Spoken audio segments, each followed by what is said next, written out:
I want to ask about war stories. Okay. We're asking a lot of people. Talk to me about a really, perhaps the most crunching war kind of story in terms of making a game, whatever that means to you. For me, I would say that there's a really good one of how stressed I was at the early portion of this project. I had a sit down with Shannon and Yumi, the two sort of production heads of the studio, and they kind of said, we need to really look at scoping this game down by a major way. We need to look at serious things like maybe even cutting the sun. And I was like, oh my gosh. But then cooler heads prevailed, and we kind of just said, you know what, let's just jump off the cliff. there's some things in Quake that we did just because we did them, and because we didn't know what we were doing. You're just trying it out. We're just throwing trying it out. You wouldn't do that now. No, and sometimes when I'm working on Champions, and the guys say, "Well, this is part of Quake." It's like, I made Quake. We threw away a lot of levels in the original Quake. Funny story. So Quake had deathmatch only levels, right? Yep. And the reason that those existed is that we had a number of map fragments and pieces of maps we never finished. So one day I went and talked to John Carmack, and I said, I can take these levels that are fragments and I can kind of like mix them together and kind of finish them out and make them multiplayer only maps.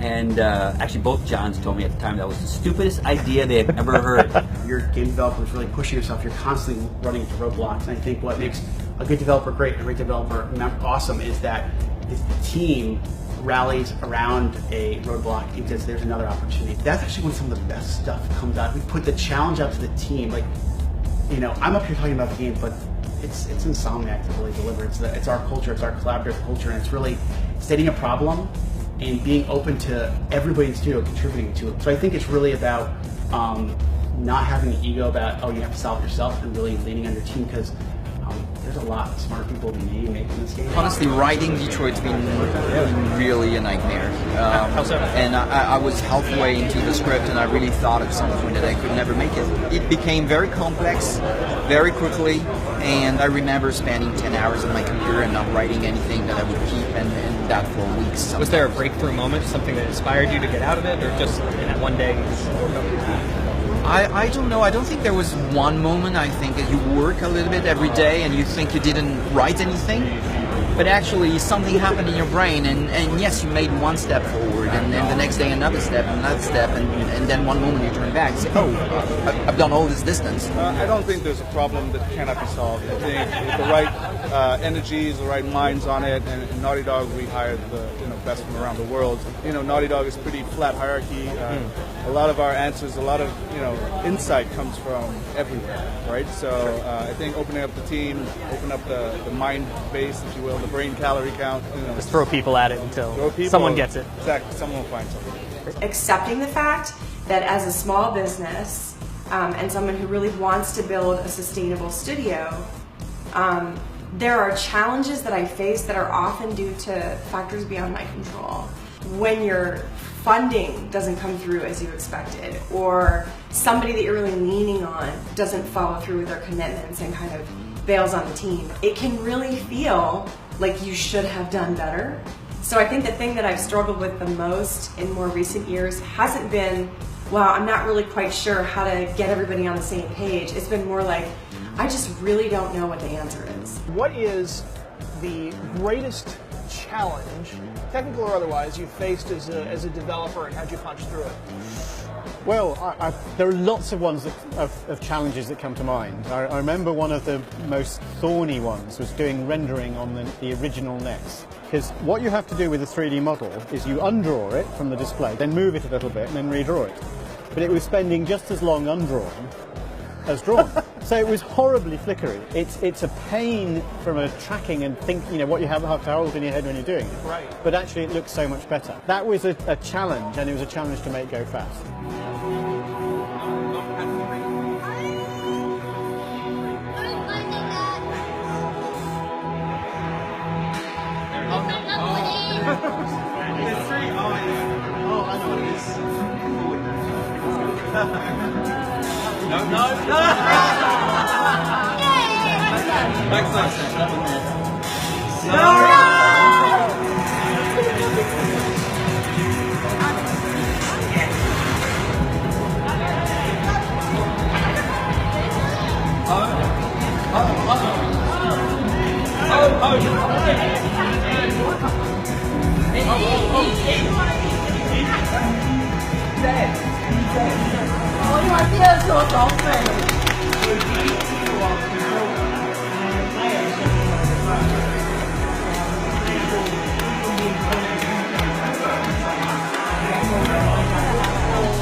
see something in you. It was disappointing to hear that publisher Bandai Namco had dropped the excellent turn-based combat system of Ni no Kuni to replace it with real-time combat for the sequel. Having played 2 challenging battles from Ni no Kuni 2 here at E3, I'd be lying if I said I was totally convinced by the changes. But that's not to say the new combat system is a failure. It's a lot of fun once you understand the quirks. So long. But let's start at the top. Ni no Kuni 2 tells the story of King Evan Pettiwhisker Tildrum, the young, fox-eared ruler of the mythical kingdom of Ding Dong Dell. While a kindly character, Evan is considered too timid to run the kingdom and is ousted by his own people. Undeterred, Evan enlists the help of a human from the real world, a middle-aged teacher named Roland, in order to help win back his crown. Along the way, he meets the likes of Tanny, daughter of a group of pirates, along with tiny spirit creatures called Higgledies. Naturally, there's a cute sidekick to accompany Evan on his journey. Lofty is an adorable fairy that imbues Evan with wizard-like powers. Meeting Lofty atop the King's Cradle, a mountain only accessible with the help of Tanny's pirate planes, is an early quest, showcasing combat and the insanely kawaii, chibi-like visuals of the world map. Are all King's Cradles so high up?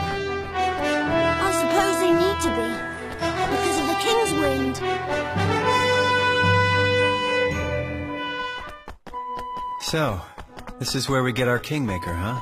Before Evan meets Lofty, he must defeat Thog, a brutish beast with a short temper and a mean ground-pounding attack. Well, I'm no expert, but if that statue isn't important, I'll eat my shoe.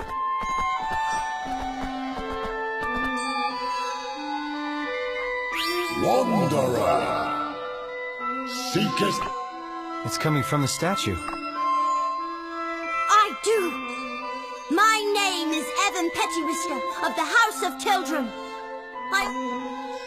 Very well. Then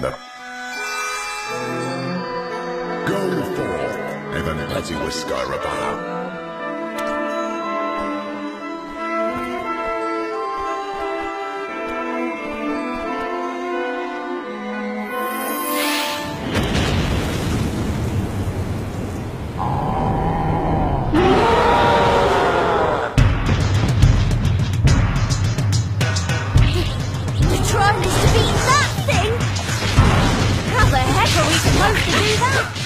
While largely real-time, there's still an element of menu mashing involved in combat.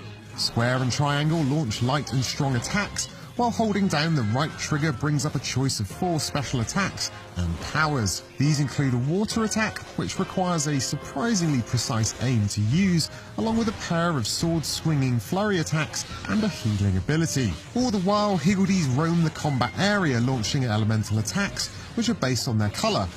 Red for fire, blue for ice, and green for healing. Being real-time, position is as important as the type of attacks you use, but the Higgledies introduce another layer of strategy. Each group will periodically glow, during which time Evan can give them a morale boost by joining them in battle.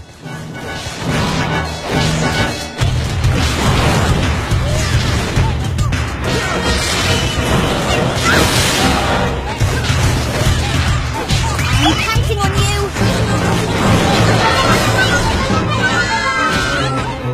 Combat is, by design, a much more frantic affair than that of Ni no Kuni, with each swing of the sword accompanied by a quick dash over to the Higgledies to secure some much-needed backup.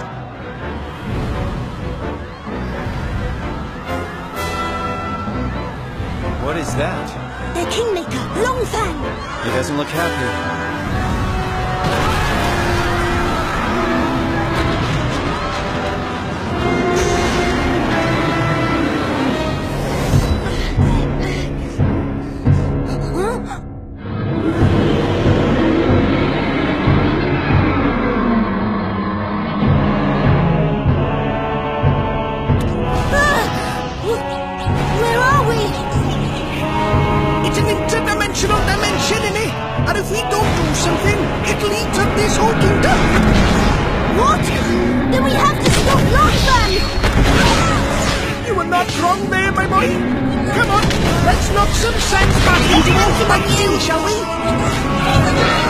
A later battle is against a crafty dragon named Longfang.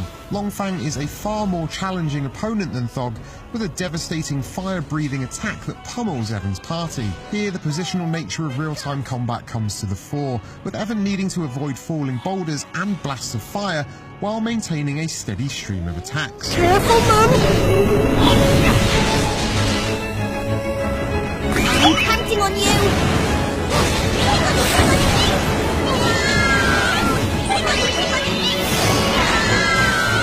Moving to a real-time system certainly hasn't made the game any easier. While the combat may have changed, Ni no Kuni 2 is about the sum of its parts. The combat is entertaining and is strengthened by slick visuals, charming characters, and a story that, on paper at least, is every bit as whimsical as that of its predecessor. There's even online multiplayer promised. As I discovered then, change needn't always be a bad thing. Ni no Kuni 2 launches on PlayStation 4 and Windows PC on November 10th. For more on the game, head over to arstechnica.com and don't forget to like and subscribe for more of our E3 coverage. Don't just stand there! Do something! I'm counting on you!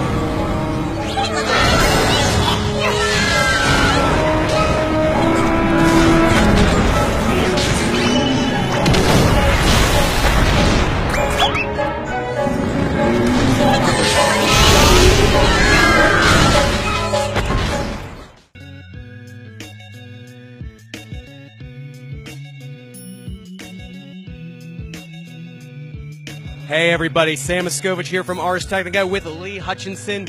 We tried getting into all of the things that we have heard of and like and are interested in at E3, but there's, 10,000 more people this year. As a result, change of plans. We're going to take you through all of the convention halls here, looking for the weird and unconventional and odd and fun things that are at E3. Not necessarily the AAA titles, although we've got plenty of coverage of those happening. We're going to look at the funky stuff. Basically, we're seeing the things that you would never see at E3 so that you don't have to. So, let's go check it out.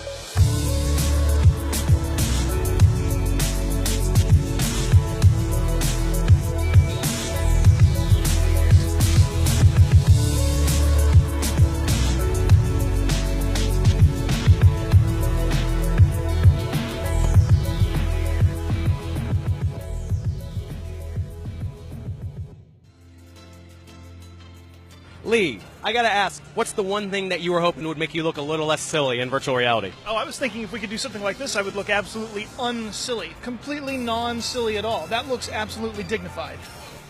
I really kind of wish that for wireless VR boxing, they could get a second person in there, and then they could punch each other. But the last thing I want is more stuff to make me sweat.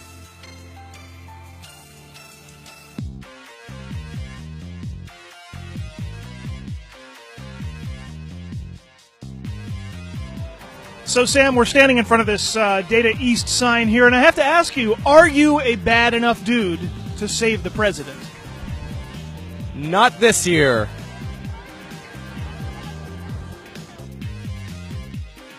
Really excited. We'll finally get to meet Snoodles the pig, the star of the latest farming simulator. Snoodles, really want to hear, what's been your favorite thing on the show floor?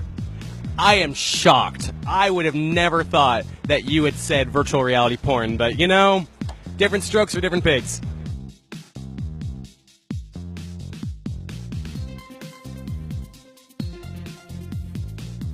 Okay, Lee, we've seen some weird stuff so far, some farm animals, some virtual reality things, but I think we finally found your sweet spot. Portable JRPGs with random battles, loot and grinding, 70, 80-hour quests in which you just fight the same enemies over and over. Are you ready to play them all? Only if they're free to play, because if it doesn't tick that free to play box, then I'm just not interested. You don't want to play any of these, do you? God, no. This is my least favorite genre of games out of all possible games in the entire universe. We're going to do a charity drive, so at next year's E3, if we raise enough money, Lee will have to play JRPGs the entire time. It'll be like this giant Twitch stream of me cursing for like hours. It'll be worth it.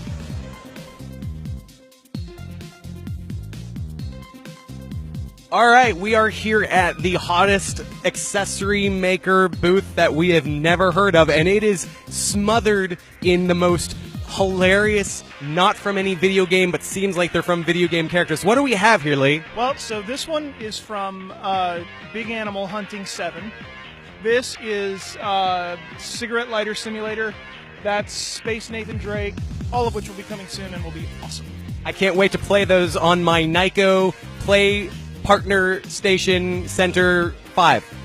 The Family Edition.